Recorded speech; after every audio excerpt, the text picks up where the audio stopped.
नमस्कार दोस्तों, मैं दिशान माथुर स्वागत करता हूं आपका रॉयल एकेडमी की डिजिटल प्लेटफॉर्म पे।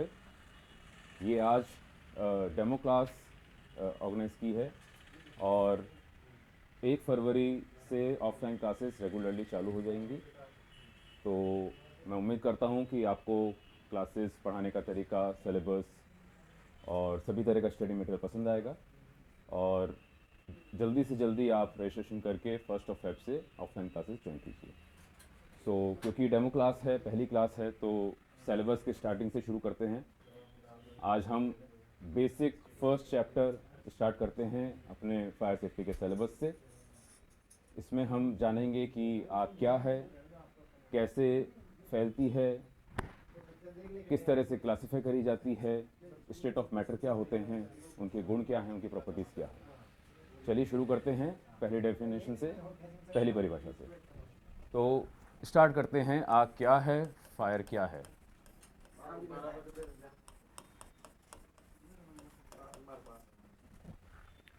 आग की स्टैंडर्ड जो परिभाषा, जो डेफिनेशन बताई जाती है, वो ये है कि आग एक रासायनिक प्रतिक्रिया है, एक केमिकल रिएक्शन है जो एक्सोथर्मिक है, यानी कि हीट, ऊष्मा निकालता है। और इसके होने के लिए 3 चीज़ों की आवश्यकता होती है। एक है ईंधन, एक है ऑक्सीजन और एक है ऊष्मा यानी कि हीट। और ये रासायनिक प्रतिक्रिया से और अधिक ऊष्मा और रोशनी और धुआं, आग, ये चीज़ें पैदा होती है। तो आग के होने के लिए 3 चीज़ों की बात करी हमने। तो एक चीज़ है ईंधन, दूसरी है ऊष्मा और तीसरी है ऑक्सीजन।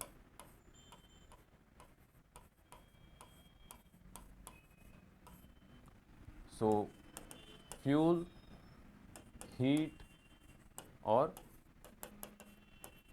ऑक्सीजन, ये 3 चीज़ें हमें चाहिए आग बनाने के लिए। केमिकल रिएक्शन है तो इन चीज़ों का आपस में प्रतिक्रिया होनी चाहिए तो आग बनती है। किस तरह की का रिएक्शन है ये एक्सोथर्मिक है। एक्सोथर्मिक का मतलब जो और अधिक ऊष्मा और अधिक हीट पैदा करे। तो अब इस चीज़ को समझने के लिए, आग को के केमिकल रिएक्शन को समझने के लिए हम एक टेक्निक यूज़ करते हैं जिसे फायर ट्रायंगल कहते हैं।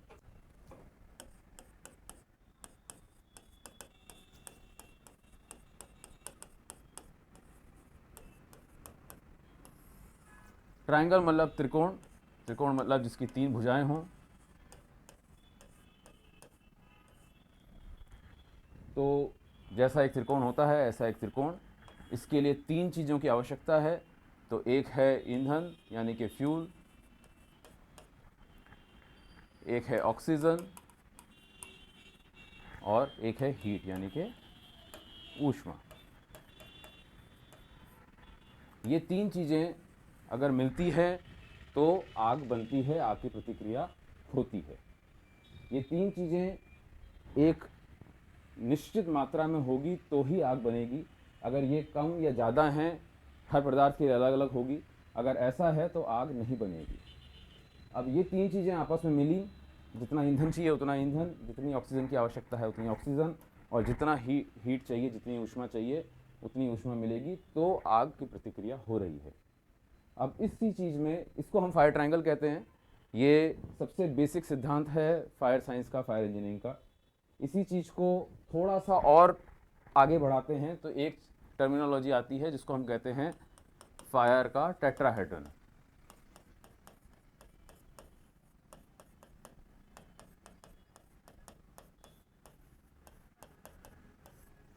टेट्राहेड्रन का मतलब चतुर्भुज, जिसमें चार चार पार्ट्स हों, वो चतुर्भुज।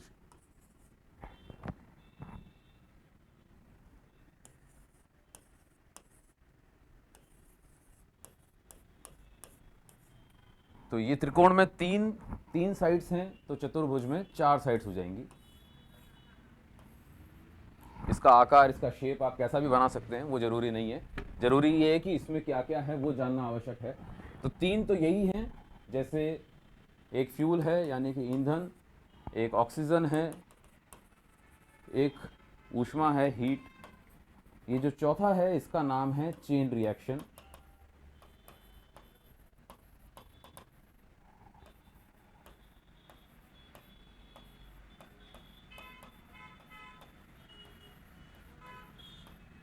Chain reaction. अब ये चेन रिएक्शन क्या है, क्यों फायर ट्रायंगल ऐसा अधूरा सा लगता है, जो ये चेन रिएक्शन बताने की आवश्यकता पड़ी। तो अब ये तीन चीज़ें, जब हम फायर ट्रायंगल देखते हैं तो इन तीन चीज़ों के मिलने से आग तो बन गई, बट आग को आगे बढ़ना है और बड़ा होना है, लंबे समय तक फैलना है, तो एक टर्मिनोलॉजी, एक शब्द आता है चेन रिएक्शन। चेन रिएक्शन मतलब, जैसे चेन मतलब कड़ी, जैसे कड़ियाँ जुड़ती जाती है एक के अंदर एक, उस तरह से ऐसे माने कि ये तीन चीज़ें किसी एक पदार्थ के लिए मिली, आग बनी, और उसको आगे बढ़ने के लिए इस कड़ी में एक कड़ी और जुड़ गई और वो आग आगे बढ़ती चली गई। तो ये जो चीज़ है इसे हम चेन रिएक्शन के नाम से जानते हैं, और ये जो हमने बनाया है इससे कहते हैं फायर टेट्राहेड्रन, यानी आग का चतुर्भुज। तो ये बेसिक टर्मिनोलॉजी है, बेसिक परिभाषाएं हैं, तो ये आपको ज़रूर मालूम होनी चाहिए। इसके बाद में हम बात करते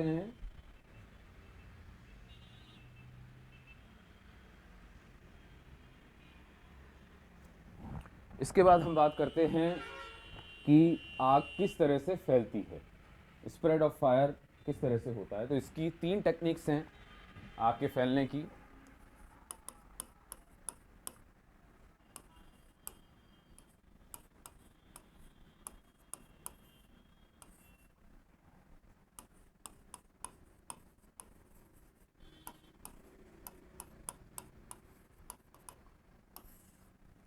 पहली है कंडक्शन,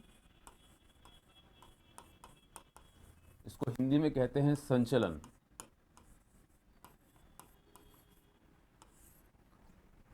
दूसरी है कन्वेक्शन, हिंदी में कहेंगे संवहन। और तीसरी है रेडिएशन।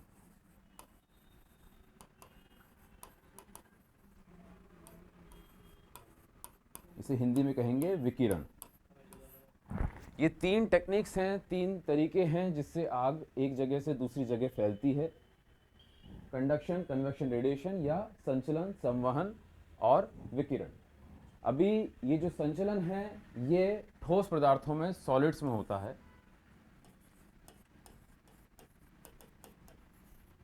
संवहन लिक्विड्स यानी तरल पदार्थों में होता है।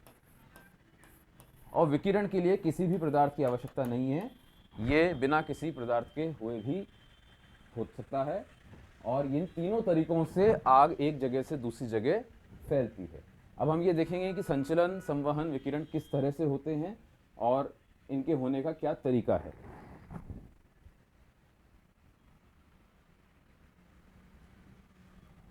तो हम बात कर रहे हैं संचलन की। ये ठोस पदार्थों में होगा। ठोस पदार्थ, सॉलिड्स किस तरह के होंगे? इनके अणु आपस में बहुत पास पास हैं, इनमें ज़्यादा गैप नहीं है, ज़्यादा जगह नहीं है एक दूसरे के बीच में। तो जब किसी ठोस पदार्थ में एक तरफ आग लगती है, एक तरफ से उसे गर्म किया जाता है, तो ये अणु अपनी जगह हिलने लगते हैं, इनमें ये एनर्जाइज हो जाते हैं, इनमें गर्मी आ जाती है। तो ये जब अणु इसको टक्कर मारता है, इसके साथ कांटेक्ट में आता है, तो इसकी एनर्जी इसमें ट्रांसफ़र हो जाती है, इसकी इससे आगे जाती है, और इस तरह से दूसरे छोर पे जो ठोस पदार्थ है उसके दूसरे छोर पे भी ये हीट, ये ऊष्मा पहुंच जाती है, ये भी उतना ही गर्म हो जाता है। अब इस चीज़ को आपने रोज़मर्रा के जीवन में देखा भी है। आप कोई भी आग लग रही हो, आप अपनी घर की गैस जला लीजिए, उसमें एक लोहे का चम्मच रखिए, आपने यहाँ से अगर पकड़ रखा है तो चम्मच यहाँ से गर्म होता है और थोड़ी देर के बाद आपको हाथ में गर्माहट महसूस होने लग जाती है। ये जो हो रहा है ये संचलन ही है, क्योंकि चम्मच लोहे का है, लोहा ठोस पदार्थ है, इसलिए ये हीट, ये ऊष्मा इस आग लगने वाले पॉइंट से, ये वाला पॉइंट ये वाला हुआ, यहाँ से यहाँ तक ये ऊष्मा ट्रांसफ़र हो गई है, पहुँच गई है। इस तरह से जो आग फैलती है इसे हम संचलन कहते हैं। अब फायर फाइटिंग में, रियल लाइफ में ये कहाँ देखा है हमने? अगर किसी बिल्डिंग में आग लगती है, किसी शेड में आग लगती है, तो उसमें लोहे का फ्रेम होता है, एंगल्स होते हैं। तो जब एक जगह आग लगती है तो क्योंकि वो लोहे का एंगल या फ्रेम गर्म हो रहा है, वो हीट, वो ऊष्मा उस जगह से दूसरे छोर तक जहाँ पे भी एंगल है वहाँ तक वो हीट पहुँच जाती है और उस हीट की वजह से दूसरी लोकेशन पे भी, दूसरी जगह पे भी आग लग सकती है। तो ये संचलन का सिद्धांत है, ठोस पदार्थों में होता है। इसके बाद हम बात करते हैं संवहन की, यानी कन्वेक्शन।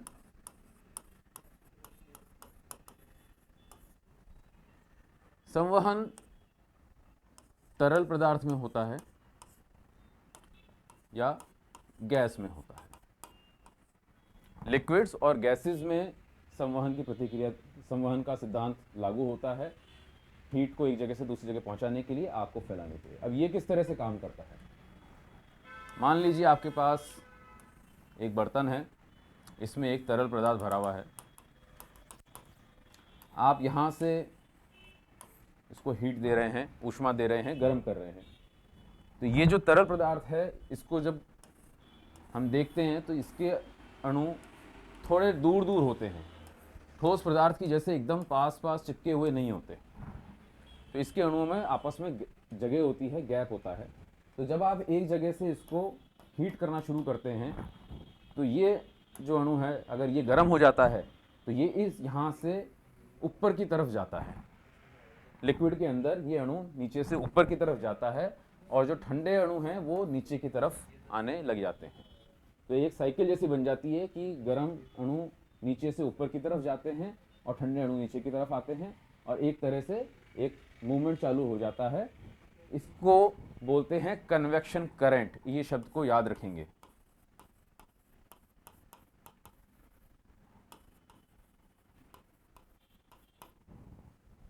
मैं यहाँ दोबारा लिख रहा हूँ इसको।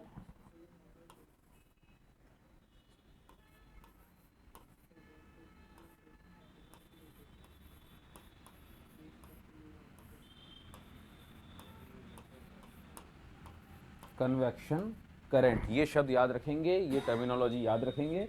जब भी संवहन की, कन्वेक्शन की बात होती है तो कन्वेक्शन करंट के सिद्धांत से संवहन को याद रखा जाएगा कि ये किस तरह से एक जगह से दूसरी जगह तक एक तरल को किस तरह से गर्म करता है, कैसे एक गर्म अणु ऊपर की तरफ जाते हैं और ठंडे अणु वापस नीचे की तरफ आते हैं। तो ये है कन्वेक्शन करंट का सिद्धांत, जिस वजह से कन्वेक्शन यानी संवहन होता है। विकिरण में कोई मटेरियल नहीं चाहिए, कोई पदार्थ होने की आवश्यकता नहीं है और ये बिना किसी पदार्थ की आवश्यकता के ही हीट एक जगह से, ऊष्मा एक जगह से दूसरी जगह जा सकती है। सबसे आसान इसका एग्जांपल है सूरज की रोशनी जैसे धरती तक आती है, बीच में कुछ भी नहीं है, कोई पदार्थ नहीं है, मगर वो रोशनी यहाँ तक आ जाती है। तो ये सिद्धांत जो है ये रेडिएशन का यानी विकिरण का सिद्धांत है।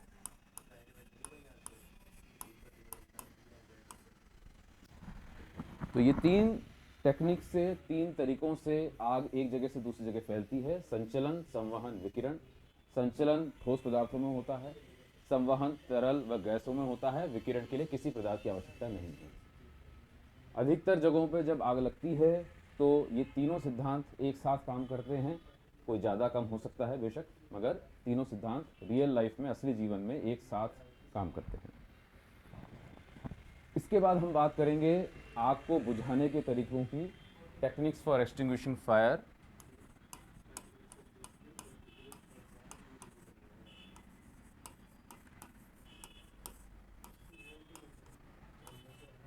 आग बुझाने के तरीके। इसके लिए तीन टेक्निक्स बताई गई हैं, तीन टेक्निक्स का इस्तेमाल होता है और इसका बेसिक जो है वो आप वापस जाएंगे फायर ट्रायंगल में, तो फायर ट्रायंगल से ही इसका बेसिक लिया गया है। तो आग बुझाने के लिए जो तीन तरीके हैं वो फायर ट्रायंगल के सिद्धांत से लिखेंगे। इसमें एक होता है फ्यून यानी ईंधन, एक है ऊष्मा और एक है ऑक्सीजन।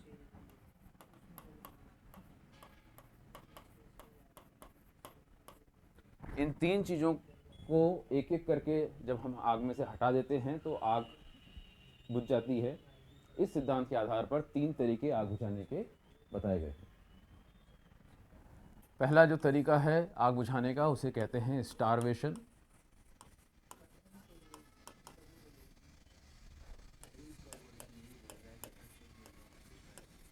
स्टारवेशन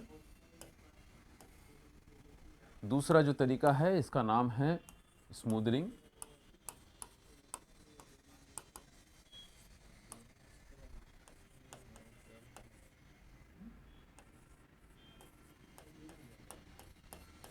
और तीसरा जो तरीका है इसे कहते हैं कूलिंग।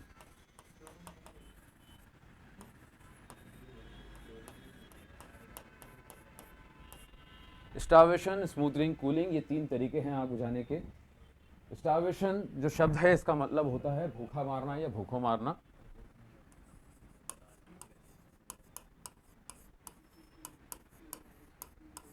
स्मूदरिंग जो शब्द है इसका मतलब है दम घोटना। और कूलिंग सब जानते ही हैं, मतलब ठंडा करना। ये तीन टेक्निक्स हैं, तीन तरीके हैं आग को बुझाने के। अब हम इन तीनों को फायर ट्रायंगल के माध्यम से देखेंगे कि ये किस तरह से काम करते हैं और क्यों इनके ये नाम रखे हुए हैं। पहला तरीका हम देखते हैं, इसका नाम है स्टारवेशन। क्योंकि इसका मतलब ही है भूखों मारना, तो आग क्या खाती है? आग ईंधन खाती है। तो एक फायर ट्रायंगल देखेंगे, यहाँ ईंधन है, इधर ऊष्मा है और इधर ऑक्सीजन है। इससे आग जल रही है। ये आग आपका ईंधन खाई जा रही है। आप जब ईंधन को इस आग में से बाहर निकाल देते हैं, किसी भी आग में से जो ज्वलनशील पदार्थ है, जो चीज़ जल रही है, उसे जब आप बाहर निकाल देते हैं, उस टेक्निक को हम कहते हैं स्टारवेशन। जब भी आप ये टेक्निक यूज़ करते हैं, मान लीजिए कोई एक आग लग रही है, क्यों नहीं, लकड़ी की अगर आग लग रही है, अगर आप ज्वलनशील लकड़ी को वहाँ से उस जगह से हटा देते हैं तो बची हुई लकड़ी जल के ख़त्म हो जाएगी। तो ये जो आपने आग बुझाई है उस टेक्निक को हम कहेंगे स्टारवेशन। दूसरी जो टेक्निक है इसका नाम है स्मूदरिंग। स्मूदरिंग का मतलब दम घोटना। फिर देखेंगे एक फायर ट्रायंगल, इसमें ईंधन है, ऊष्मा है और ऑक्सीजन है। ये आग जल रही है। अभी आग ऐसा माने कि जैसे इंसान सांस लेता है, ऐसे आग सांस ले रही है। तो ये ऑक्सीजन को अगर इस आग में से आप बाहर निकाल देते हैं तो फिर आपने आग का दम घोट दिया है और आग फिर धीरे धीरे जल के ख़त्म हो जाएगी, छोटी होती जाएगी और ख़त्म हो जाएगी। ये जो टेक्निक है इसे हम कहते हैं स्मूदरिंग। ये टेक्निक कहलाएगी स्मूदरिंग। इसके बाद स्टारवेशन, स्मूदरिंग, तीसरा तरीका बहुत सिंपल है, ये हमने सब जानते हैं। इसे कहते हैं कूलिंग। कूलिंग मतलब ठंडा करना। तो फिर देखिए फायर ट्रायंगल, इसमें एक तरफ आपके पास में ईंधन है, एक तरफ ऊष्मा है, एक तरफ ऑक्सीजन है। अगर बराबर मात्रा में जितनी आवश्यक है उतनी अगर ऊष्मा नहीं है तो आग ना तो लगेगी ना आगे बढ़ेगी। अभी सब चीज़ें ज्वलनशील पदार्थ हैं मगर वो नहीं जल रहे हैं क्योंकि उतनी ऊष्मा उसमें नहीं है। तो अगर एक आग है जिसमें ऊष्मा की मात्रा है, आग बढ़ती जा रही है, चलती जा रही है, आप अगर इस ऊष्मा को बाहर निकालते हैं किसी तरह से, अगर आप आग को ठंडा करते जाते हैं, ऊष्मा कम करते जाते हैं, तो इस टेक्निक का नाम है कूलिंग। इस टेक्निक से अगर आग बुझाई जाए तो ये कूलिंग है। जैसे आग लगती है, अधिकतर जगहों पर जब आग लगती है तो हम पानी डालते हैं। पानी डालने से क्या होता है, आग में ऊष्मा की मात्रा कम होती जाती है, आग ठंडी होती जाती है और फिर फाइनली बुझ जाती है, ख़त्म हो जाती है। तो हम कूलिंग टेक्निक का इस्तेमाल करके इस आग को हमने बुझाया है। तो तीन तरीके हो गए हैं आग बुझाने के। एक है स्टारवेशन यानी भूखों मारना, एक है स्मूदरिंग यानी दम घोटना और तीसरा है कूलिंग यानी ठंडा करना। अब हमारे सिलेबस में एक और चीज़ है, हम थोड़ा केमिस्ट्री ऑफ फायर में पढ़ते हैं। हम मैटर्स को यानी पदार्थों को पढ़ा जाता है। पदार्थ किस तरह के होते हैं, उनके क्या गुण होते हैं और उनकी क्या प्रॉपर्टीज़ हैं, फिजिकल केमिकल प्रॉपर्टीज़। तो कुछ चीज़ें हमें इस सिलेबस में पढ़नी है। तो अब हम इसमें आगे बढ़ रहे हैं पदार्थ को लेके, मैटर को लेके।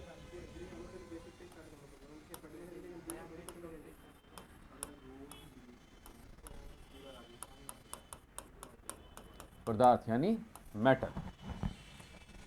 सब जानते हैं मैटर क्या है, पदार्थ क्या है। हमारे आजू बाजू जो भी कुछ हम देखते हैं वो सब पदार्थ ही है, मैटर ही है। इसको डेफिनेशन में परिभाषित करते हैं तो कहते हैं ऐसी कोई भी चीज़ जो जिसमें भार हो और जो जगह ले, यानी जिसमें कुछ वजन होना चाहिए और कुछ ना कुछ जगह वो घेरे, इस तरह की चीज़ को हम मैटर कहते हैं। और हर चीज़ हमारे आसपास जो भी कुछ है वो सब मैटर ही है। तो दो शब्द आए यहाँ पे, एक है वजन और एक है जगह घेरना। कोई भी चीज़ ऐसी जिसमें कुछ वजन हो और जो कुछ जगह घेरे, ये दोनों होना आवश्यक है, अलग अलग नहीं है, दोनों का होना आवश्यक है। जो जगह घेरे और जिसमें वजन हो उस चीज़ को हम मैटर कहते हैं। ऑक्यूपाइज स्पेस एंड हैज़ मास। तो इसके बाद में हम देखते हैं कि कोई भी पदार्थ है वो तीन तरह से पाया जाता है। सृष्टि में कोई भी पदार्थ है वो तीन तरह से हो सकता है। या तो वो सॉलिड हो सकता है, या लिक्विड हो सकता है, या गैस हो सकता है। यानी कोई भी पदार्थ तीन तरह से संसार में मिलता है, या तो ठोस अवस्था में, या तरल अवस्था में, या गैस या वाष्प की अवस्था में। इन तीन तरह से कोई भी पदार्थ दुनिया में मिलता है। तो इसको हम सॉलिड, लिक्विड, गैस, इन तीनों को हम कहते हैं स्टेट्स ऑफ मैटर, यानी कि पदार्थ की अवस्था। पदार्थ की अवस्था। तो पदार्थ की कितनी अवस्था है? तीन अवस्थाएं हैं, सॉलिड, लिक्विड, गैस, यानी ठोस, तरल और वाष्प। अभी हम सब जानते हैं ठोस और तरल क्या होते हैं, केवल इनको परिभाषित करेंगे। पदार्थ की अवस्थाओं में पहला ठोस पदार्थ। ठोस पदार्थ कैसे होते हैं? ठोस पदार्थ वो होते हैं जिनका आकार यानी कि शेप फिक्स्ड होता है, बदलता नहीं है। दूसरा, इनका वॉल्यूम यानी कि आयतन, ये भी फिक्स होता है, बदलता नहीं है। कोई भी ठोस पदार्थ लीजिए, मेरे हाथ में ये पेन है, इसका आकार ऐसा ही रहेगा, इसका जितना वॉल्यूम है, जितना इसका आयतन है, ये वैसा ही रहेगा। इस तरह के सभी पदार्थ ठोस पदार्थ कहलाए जाते हैं। आपके आसपास आप देख लीजिए, चुन लीजिए, जो चीज़ें इसमें सेट हो जाती हैं वो सब ठोस पदार्थ है।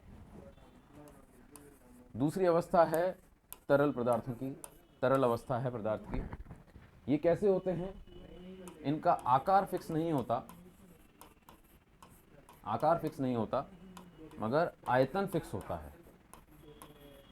मतलब इसका वॉल्यूम फिक्स होता है। तरल पदार्थ जैसे पानी की बात करते हैं, 1 लीटर आप पानी लीजिए, उसे आप एक गिलास में डालिए तो वो गिलास का आकार ले लेता है। अगर आप इस तरह के बर्तन में डालेंगे तो वो इस तरह का आकार ले लेगा। आप इस तरह के बर्तन में डालेंगे तो वो इस तरह का आकार ले लेगा। उसका आयतन वही है, वॉल्यूम वही है 1 लीटर पानी है, मगर उसका आकार उस बर्तन पर निर्भर करेगा जिस बर्तन में आप उस तरल पदार्थ को रख रहे हैं। ठोस पदार्थ के साथ ऐसा नहीं होता है। इसका आकार और आयतन ये दोनों फिक्स हैं, बदलते नहीं हैं। तरल पदार्थ में आकार फिक्स नहीं है, आयतन यानी कि वॉल्यूम ये फिक्स्ड है, ये नहीं बदलेगा। तीसरी जो अवस्था है वो है गैस या वाष्प की अवस्था।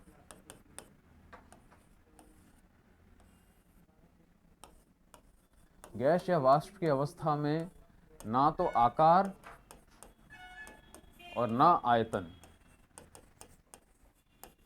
ये दोनों ही फिक्स नहीं हैं, ये दोनों ही बदल जाते हैं। हमारे चारों तरफ हवा है, हवा का ना तो कोई आकार है ना उसका आयतन फिक्स है। उसको आप छोटे डब्बे में रख लेंगे तो भी वो उतने में रह जाएगी, एक कमरे में फैला देंगे तो पूरे कमरे में भी फैल जाएगी। तो ये जो अवस्था है ये गैस या वाष्प की अवस्था है, जिसमें आकार और आयतन दोनों ही फिक्स नहीं होते हैं। और कोई भी पदार्थ संसार में मिलता है तो वो तीन अवस्थाओं में मिलता है, ठोस, तरल या गैस की अवस्था में।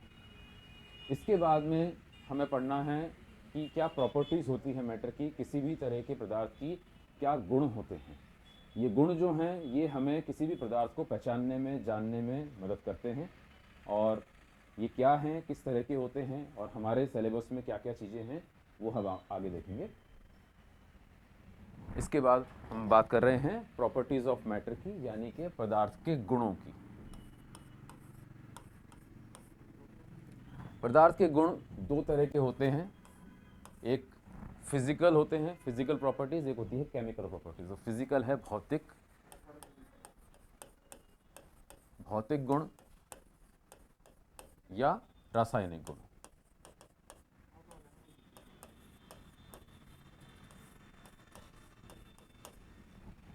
भौतिक गुण और रासायनिक गुण, हमें सारे गुण नहीं पढ़ने हैं, हमारे सिलेबस में थोड़े लिमिटेड ही हैं, और जो हमारे सिलेबस से रिलेटेड हैं, जो आवश्यक हैं, उन्हीं को हम पढ़ेंगे। तो भौतिक गुण वो गुण होते हैं जिन्हें हम आंखों से देख के, हाथ से छूकर, नाप कर पहचान सकते हैं, वो पदार्थ के बारे में हमें कुछ बताते हैं, जिनको जानने के लिए हमें पदार्थ के केमिकल कंपोजिशन को, यानी कि रासायनिक बनावट को बदलने की, तोड़ने की आवश्यकता नहीं पड़ती।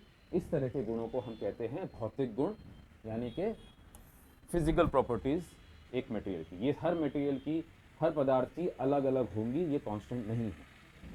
रासायनिक गुण वो गुण होते हैं, कोई भी गुण हो वो नापा जाना चाहिए, अगर वो नापा नहीं जा सकता तो वो गुण नहीं है, पहली चीज़ तो ये। तो रासायनिक गुण वो गुण हैं जिनको जानने के लिए या तो पदार्थ बदलता हुआ दिखे, उसकी रासायनिक बनावट जो है वो या तो बदल रही हो या बदली जाए, अगर इस चीज़ की आवश्यकता पड़ती है तो फिर वो गुण रासायनिक गुण कहलाता है। अब हम देखते हैं कि भौतिक गुण के क्या एग्जाम्पल हैं।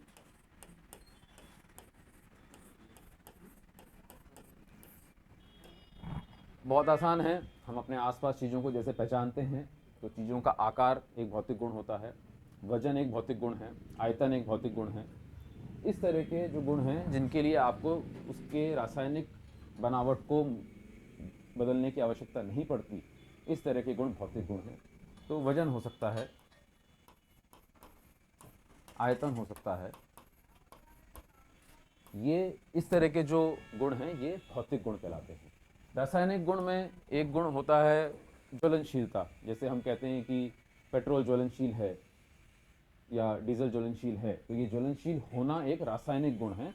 इसे आप ऊपर से देख के नहीं बता सकते, इसके लिए उसकी रासायनिक बनावट को बदलने की, जला के देखने की कोशिश करनी पड़ती है। तो उस तरह के गुण रासायनिक गुण कहलाते हैं।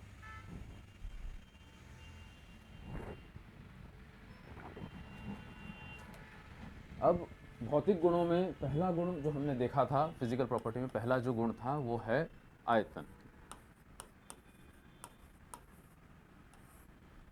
यानी वॉल्यूम।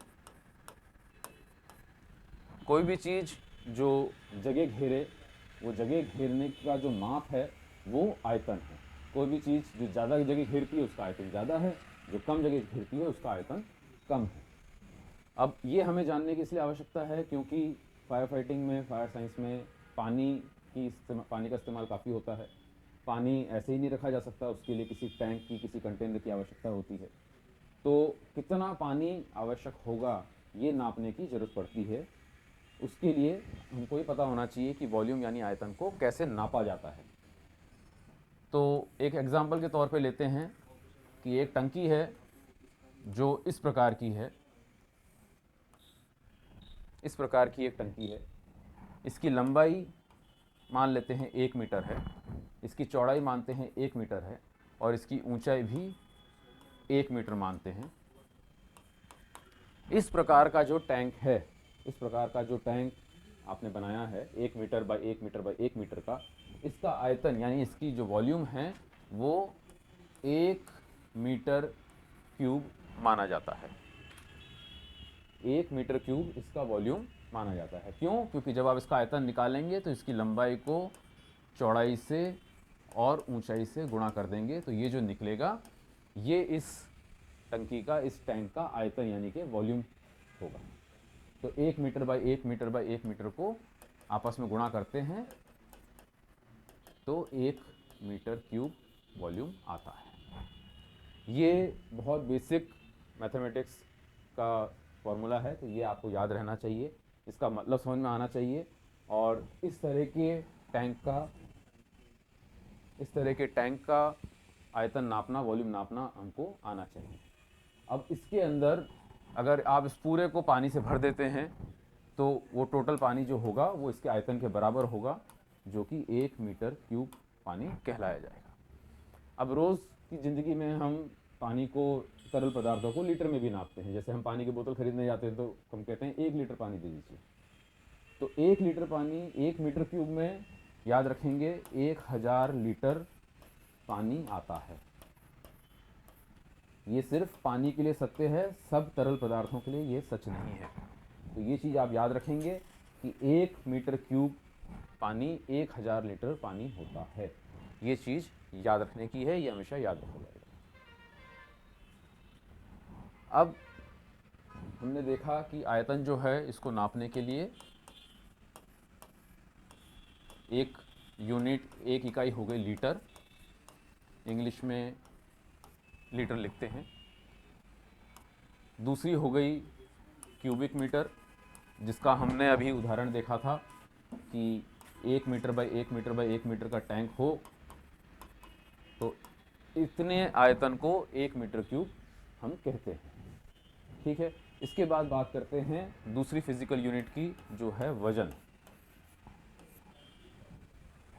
इसी के लिए एक दूसरा शब्द भार। फिजिक्स में देखते हैं तो भार यानी मास और वजन यानी वेट दोनों अलग अलग हैं, बट हमारी स्टडी के लिए, हमारे इस्तेमाल के हिसाब से हमारे लिए भार और वजन में ज़्यादा फर्क नहीं है। हमारे लिए भार और वजन फायर साइंस में जितना हमें पढ़ना है उसके हिसाब से बराबरी माने जाएं। तो ये अपन ने देखा ही है, इसको नापने के लिए किलोग्राम या ग्राम की यूनिट की इकाई यूज़ करी जाती है। और पानी के लिए 1 किलो पानी 1 लीटर पानी होता है। ये चीज़ भी याद रखी जाएगी, आप इसको याद करके रखें हमेशा कि 1 लीटर पानी 1 किलो वजन का होता है। अब ये चीज़ आपको अगर समझ में आ जाती है तो इसके बाद की बातें समझना आसान हो जाता है। इसके बाद हम बात करेंगे डेंसिटी की, यानी घनत्व की। तो अगर आप वजन और आयतन समझ गए हैं, पानी के लिए ये दोनों बातें आपको समझ में आ गई हैं, तो घनत्व समझना आसान हो जाएगा। तीसरी जो फिजिकल यूनिट है वो है घनत्व, यानी डेंसिटी। अभी इसे हमने अभी तक 2 यूनिट्स देखी हैं, 2 इकाइयाँ देखी हैं। एक देखा है वजन और एक देखा है आयतन। किसी भी पदार्थ का इकाई आयतन में कितना वजन है, ये घनत्व की परिभाषा है। यानी आप एक इकाई आयतन ले लीजिए, 1 मीटर क्यूब ले सकते हैं आप, तो आप किसी भी पदार्थ का 1 मीटर क्यूब ले लीजिए। ये आपने 1 मीटर क्यूब आयतन उस पदार्थ का ले लिया है। इसका कितना वजन है, किलोग्राम में इसका क्या वजन आता है, इसको अगर आप दिखाएंगे तो ये घनत्व है। यानी किसी भी पदार्थ का कुछ भी नाम हो सकता है, इसका कितना वजन है 1 इकाई आयतन में, ये इसका घनत्व कहलाएगा। अब ये जो मैंने लिखा है किलोग्राम पर मीटर क्यूब, ये इकाई है घनत्व को नापने की। किसी भी चीज़ का जब आप घनत्व नापेंगे तो वो किलोग्राम पर मीटर क्यूब या ग्राम पर सेंटीमीटर क्यूब में भी नाप सकते हैं, ग्राम पर सेंटीमीटर क्यूब में भी नाप सकते हैं। ये दोनों इकाइयाँ घनत्व की इकाइयाँ हो गई है, डेंसिटी की यूनिट हो गई हैं। दोबारा से एक बार रिपीट करते हैं, एक बार दोबारा से देखते हैं इस चीज़ को। किसी भी पदार्थ का इकाई आयतन में कितना वजन है, ये उसका घनत्व है। कैसे निकालेंगे, 1 इकाई आयतन ले लीजिए उस पदार्थ का, उसका वजन कर लीजिए, तो आपको पता चल जाएगा कि उसका घनत्व कितना है। यहाँ तक अगर बात क्लियर हो गई है तो फिर हम इससे आगे बढ़ेंगे स्पेसिफिक ग्रेविटी के लिए। स्पेसिफिक ग्रेविटी समझने के लिए भी आपको घनत्व समझना, डेंसिटी समझना बहुत आवश्यक है। अब ये जो यूनिट है, ये घनत्व जो है, ये हर पदार्थ का अलग अलग है। जिस पदार्थ का घनत्व कम है वो हल्के होंगे, जिसका घनत्व ज़्यादा है वो यूनिट इकाई में भारी हो जाएंगे।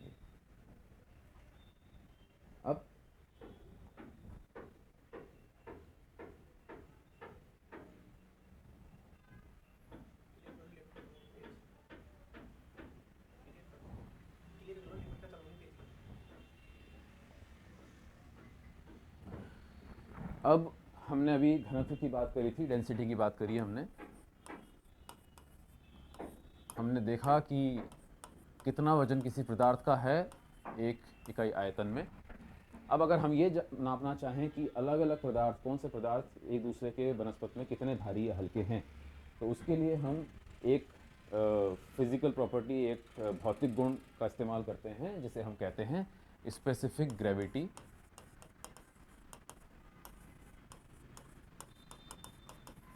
अधिकतर जगहों पे आपको SG लिखा हुआ दिखेगा। और स्पेसिफिक ग्रेविटी को हिंदी में कहते हैं आपेक्षित घनत्व। आपेक्षित घनत्व, इसके नाम में ही इसका मतलब छुपा हुआ है कि एक के अनुपात में दूसरे का घनत्व कितना है, इसका जो नाप है ये आपेक्षित घनत्व है। तो इसके लिए पानी का स्पेसिफिक ग्रेविटी, पानी का अपेक्षित घनत्व 1 माना जाता है। पानी का अपेक्षित घनत्व 1 मानते हैं। अब किसी और पदार्थ का अगर आपको अपेक्षित घनत्व निकालना है तो उसके घनत्व को पानी के घनत्व से आप भाग कर दीजिए। तो कोई भी मटेरियल हो सकता है, कोई भी पदार्थ हो सकता है। मान लीजिए उस पदार्थ का नाम A है, इसका अपेक्षित घनत्व का कुछ वैल्यू है, इसको आप पानी के घनत्व से भाग कर देंगे तो वो इसका अपेक्षित घनत्व निकलेगा। इसकी कोई इकाई नहीं है, कोई यूनिट नहीं है, ये याद रखेंगे। जैसे डेंसिटी के लिए किलोग्राम पर मीटर क्यूब या ग्राम पर सेंटीमीटर क्यूब इसकी इकाई थी, अपेक्षित घनत्व के लिए कोई इकाई नहीं है, कोई यूनिट नहीं है, क्योंकि ये एक रेशो है, दो चीज़ों का रेशो है, इस वजह से इसकी कोई यूनिट नहीं होती है। जिन पदार्थों का स्पेसिफिक ग्रेविटी 1 से कम है वो पानी से हल्के होंगे, और जिनकी स्पेसिफिक ग्रेविटी 1 से ज़्यादा है वो पानी से भारी होंगे। अब आपको ये चीज़ देखनी है तो आप क्या करते हैं, आप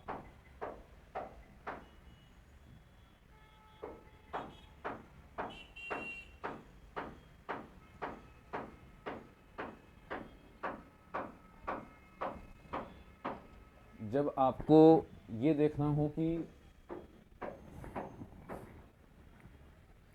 तो स्पेसिफिक ग्रेविटी पानी के लिए 1 मानी जाती है। जिन पदार्थों की स्पेसिफिक ग्रेविटी 1 से कम है वो पानी से हल्के होंगे, जिनकी स्पेसिफिक ग्रेविटी 1 से ज़्यादा है वो पानी से भारी होंगे।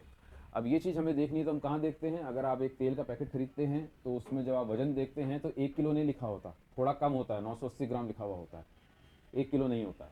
तो वो पदार्थ क्योंकि उनकी डेंसिटी कम है, उनका घनत्व कम है, तो वो पानी से हल्के हैं। और जो पदार्थ ऐसे हैं जिनकी स्पेसिफिक ग्रेविटी ज़्यादा है वो पानी से अधिक भारी होंगे। यही चीज़ ये हमने देखा है तरल पदार्थों के लिए, लिक्विड्स के लिए देखा है हमने ये। अब यही चीज़ अगर हम गैसों के लिए जानना चाहें कि कौन सी गैस ज़्यादा भारी है, कौन सी गैस हल्की है, तो उसके लिए हम जिस चीज़ का इस्तेमाल करते हैं वो है वेपर डेंसिटी।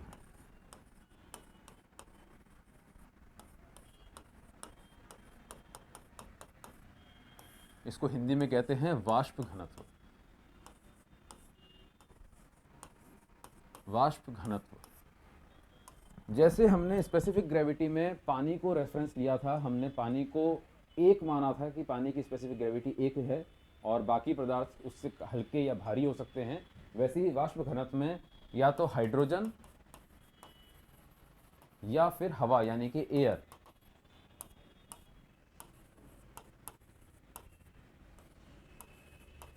या तो हाइड्रोजन या फिर हवा को रेफरेंस लिया जाता है। इनकी वेपर डेंसिटी को 1 मान लें, या तो आप हाइड्रोजन को 1 मान लेते हैं तो जो गैस इससे हल्की होगी उसकी वेपर डेंसिटी 1 से कम होगी, और जो गैसें इससे भारी होंगी उसकी वेपर डेंसिटी 1 से ज़्यादा होगी। हाइड्रोजन सबसे हल्की गैस है, तो अगर ये 1 है तो बाकी सब गैसेस इससे भारी ही होंगी। मगर हवा का अगर आप रेफरेंस लेते हैं तो ऐसा नहीं होगा। अगर हवा को आप रेफरेंस लेते हो तो आपके पास में ऐसी गैसेस होंगी जिनका वाष्प घनत्व 1 से कम आएगा, और ऐसी भी गैसेस होंगी जिनका वाष्प घनत्व 1 से ज़्यादा आएगा। हाइड्रोजन अगर आप रेफरेंस लेके चलते हैं तो आपके पास में 1 से कम घनत्व वाली गैसेस नहीं होंगी, केवल 1 से ज़्यादा वाली गैसेस ही होंगी। तो वेपर डेंसिटी और स्पेसिफिक ग्रेविटी इन दोनों के लिए कोई इकाई नहीं है, कोई यूनिट नहीं है। स्पेसिफिक ग्रेविटी लिक्विड्स के लिए है, तरल पदार्थों के लिए, वाष्प घनत्व गैसेस के लिए हैं, वेपर्स के लिए हैं। ये चीज़ यहाँ तक हमारी फिज़िकल प्रॉपर्टीज़ की का जो रिक्वायरमेंट है, जो समझने के है, वो ख़त्म होता है। इसके बाद हम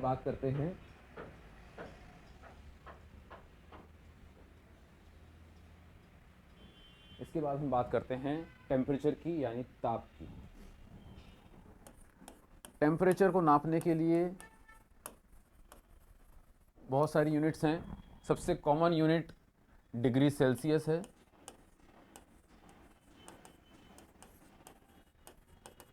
इसको इस तरह से लिखा जाता है, डिग्री सेल्सियस। दूसरी जो यूनिट है वो है फ़ारेनहाइट। इसको इस तरह से लिखा जाता है, डिग्री फ़ारेनहाइट। एक यूनिट और है जिसे हम कहते हैं केल्विन। इसको के लिखा जाता है, इसमें डिग्री नहीं लगाते हैं, काफ़ी जगहों पे ऐसा भी लिखा हुआ है, तो वो एक ही चीज़ है। तो टेम्परेचर नापने के लिए, तापमान नापने के लिए 3 इकाइयाँ हैं, सेल्सियस, फ़ारेनहाइट और केल्विन। कई बार सवाल आता है कि इतनी डिग्री सेल्सियस को इतनी डिग्री फ़ारेनहाइट में, या इतनी डिग्री केल्विन को इतनी डिग्री सेल्सियस में चेंज कीजिए। तो इसके लिए एक फार्मूला है, वो मैं भी लिखूँगा। उस फार्मूला को आप याद कर लीजिए। उसमें जहाँ जहाँ वैल्यू डालेंगे तो आप किसी भी एक यूनिट को दूसरी यूनिट में चेंज कर सकते हैं।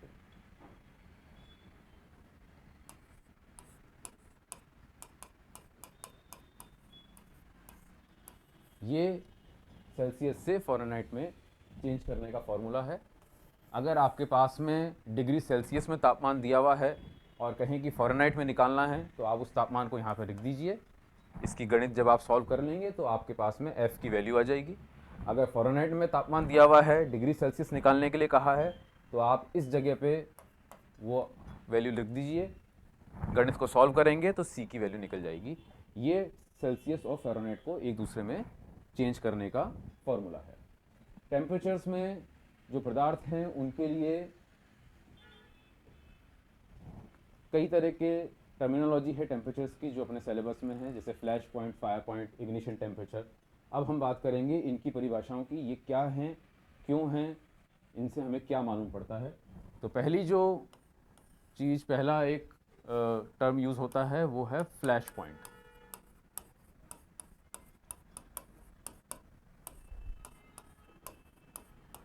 फ्लैश पॉइंट फ्लैश पॉइंट क्या है? फ्लैश पॉइंट टेम्परेचर है, डिग्री सेल्सियस, फ़ारेनहाइट, केल्विन, किसी में भी आप नाप सकते हैं इसको।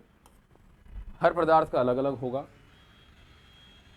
ये एक टेम्परेचर की यूनिट है। हर पदार्थ के लिए एक अलग अलग फ्लैश पॉइंट निर्धारित होगा। ये एक्सपेरिमेंटेशन के द्वारा जाना जाता है।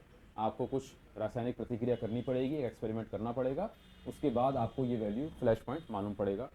तो फ्लैश पॉइंट क्या है? फ्लैश पॉइंट किसी भी पदार्थ के लिए एक ऐसा तापमान है जिस पर इतने ज्वलनशील वेपर या इतनी ज्वलनशील वाष्प पैदा हो कि जब आप एक नेकेड लाइट लेके आते हैं, एक आग या तीली दिखाते हैं या स्पार्क देते हैं, तो एक मोमेंटरी फ्लैश क्रिएट होता है। एक क्षण भर के लिए वो कौंध जाता है, एक फ्लैश क्रिएट होता है और फिर वो आग बुझ जाती है। ये जो फ्लैश हुआ है ये मोमेंटरी है, बहुत क्षण भर का है, और उसके बाद में ये बुझ गया है। ये चीज़ जानना समझना बहुत आवश्यक है। तो हर पदार्थ के लिए अलग अलग है। तो इसमें दो चीज़ें हुई कि एक तो ज्वलनशील वाष्प निकली, कितनी निकली? इतनी अधिक ज्वलनशील वाष्प निकली है कि वो जल सकती है। दूसरा, क्षण भर के लिए ही जली है। और तीसरी चीज़ जो सबसे इम्पॉर्टेंट है इसमें, वो ये है कि आपने इसमें आग या स्पार्क दिखाया है।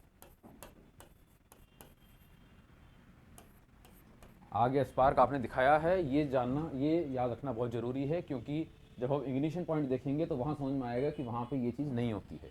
तो फ्लैश पॉइंट वो न्यूनतम तापमान है, सबसे कम तापमान है। हर पदार्थ का अलग अलग होगा।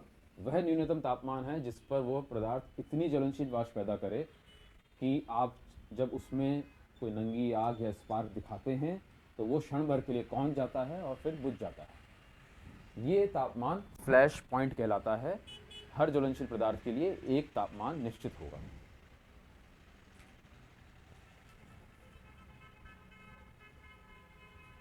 दूसरा जो टेम्परेचर हम देखना चाहते हैं वो उसे हम कहते हैं फायर पॉइंट।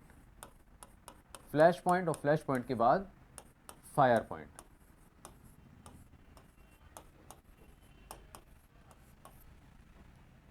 क्योंकि ये तापमान है तो वही डिग्री सेल्सियस या डिग्री फ़ारेनहाइट में आप नाप लें इसको। ये क्या फायर पॉइंट है, इसमें भी वही पिछली वाली डेफिनेशन में परिभाषा में जो चीज़ें हैं वही है, थोड़ा सा अंतर है। तो यह वह न्यूनतम तापमान है, हर पदार्थ के लिए अलग अलग है।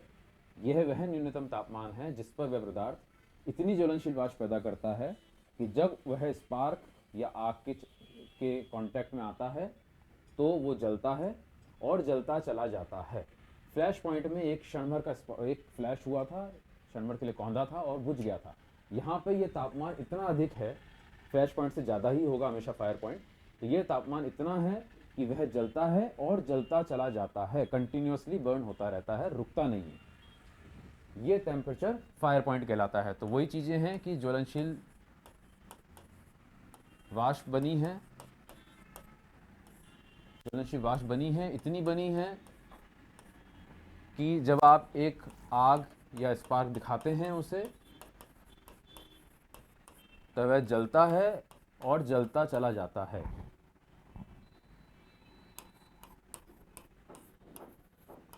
जलता है और जलता चला जाता है, ये कंटिन्यूअस है, जलता ही चला जा रहा है। तो ये तापमान फायर पॉइंट होगा। किसी भी पदार्थ के लिए फ्लैश पॉइंट से अधिक होगा फायर पॉइंट, ये हमेशा याद रखेंगे। फ्लैश पॉइंट पहले आएगा और फायर पॉइंट बाद में आएगा, ये हमेशा ध्यान रखेंगे। तो इस डेफिनेशन में, इन दोनों डेफिनेशंस में हमने इस मटेरियल को, इस पदार्थ को आग के या स्पार्क के संपर्क में हम लेके आए हैं और यह जला है। इसके बाद हम देखते हैं एक और टर्म है हमारे यहाँ पे जिसे हम कहते हैं इग्निशन टेम्परेचर।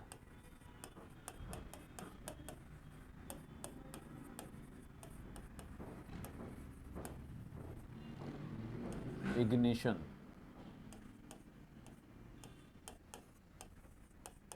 Ignition temperature. अब इस इग्निशन टेम्परेचर में और पहले की दोनों परिभाषाओं में जो अंतर है वो ध्यान से रखेंगे। यहाँ पे एक पदार्थ है,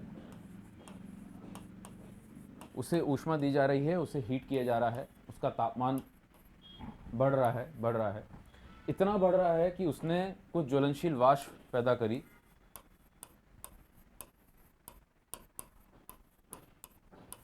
उसने ज्वलनशील वाष्प पैदा करी, मगर तापमान इतना है कि बिना किसी आग दिखाए, बिना किसी स्पार्क के कांटेक्ट में आए, वह स्वतः ही जलना शुरू हो जाता है, अपने आप ही जलना शुरू हो जाता है।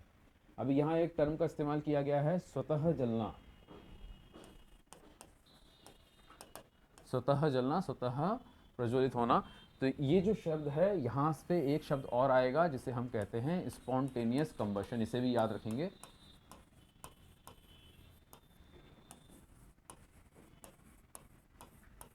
Spontaneous combustion. इस डेफिनेशन में, इग्निशन टेम्परेचर की डेफिनेशन में इस शब्द का इस्तेमाल होता है स्पॉन्टेनियस कंबशन का, यानी तापमान इतना बढ़ गया है कि आपको किसी भी तरह की आग या स्पार्क दिखाने की आवश्यकता नहीं है। पदार्थ उस तापमान की वजह से ही इतनी वाष्प बना लेता है कि वह अपने आप जलना शुरू हो जाता है, उसे बाहर से आग या स्पार्क दिखाने की आवश्यकता नहीं पड़ रही है। और इस प्रकार का जो दहन है, इस प्रकार का जो कंबशन है, इसे हम कहते हैं स्पॉन्टेनियस कंबशन, यानी स्वतः प्रवर्तित होना। ये भी टर्म है, इसे भी याद रखेंगे। स्पॉन्टेनियस कंबशन, स्पॉन्टेनियस कहते हैं अपने आप स्वतः होना, यानी कोई चीज़ है जिसे जलाने की कोशिश नहीं की गई, आग नहीं दिखाई गई, केवल तापमान ही इतना अधिक हो गया है कि वह स्वतः ही प्रवर्तित हो गया है, जलना शुरू हो गया है। इसे हम कहते हैं स्पॉन्टेनियस कंबशन। तो हमने 3 तरह की टेम्परेचर्स देखे हैं, फ्लैश पॉइंट, फायर पॉइंट और इग्निशन टेम्परेचर। इस इग्निशन टेम्परेचर को कभी कभी आप ऑटो इग्निशन टेम्परेचर भी सुनेंगे। तो इग्निशन टेम्परेचर और ऑटो इग्निशन टेम्परेचर दोनों एक है, कोई अंतर नहीं है। इसके बाद हम बात करते हैं, हमने फायर ट्रायंगल देखा था पहले, अब हम बात करते हैं क्लासिफिकेशन ऑफ फायर की, टाइप्स ऑफ फायर की, कि आग कितने प्रकार की होती है, आग का विभाजन कैसे किया जाता है।